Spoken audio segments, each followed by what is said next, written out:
গাইছ চাহ খাই আদা খালোঁ, খাবই নোৱাৰে কেলা ইমান টেষ্টি।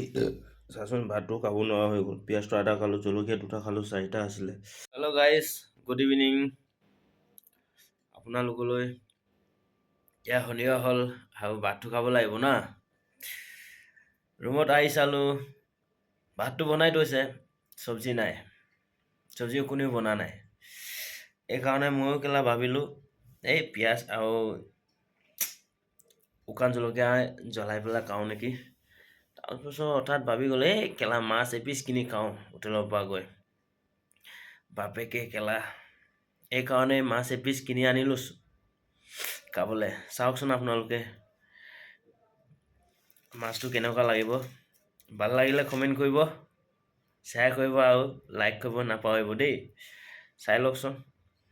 এইটো গাইছ ভাত, এইখন পিঁয়াজ কাটিলোঁ, এইটো শুকান জলকীয়া জ্বলালোঁ, নিমখ, লগতে এইটো মাছটো এইটো দেখিছ নাই, লগত পানী বটল আৰু এইটো নেমুটো দেখিছ নাই।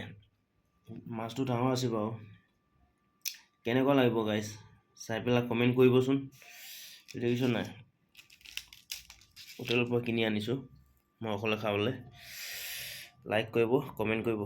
মাছটো চাই কেনেকুৱা লাগিল, ভাল লাগিল ন। এইটো দেখিছ নাই, হোটেলৰ পৰা কিনি আনিছোঁ। এইটো 200 টকা, ইয়াত 200 টকাকৈ লয়। এইটো এপিচটো 200 টকা, 200। এতিয়া খাওঁ আৰু দেই, চাই পেলাই কমেণ্ট কৰিব আৰু।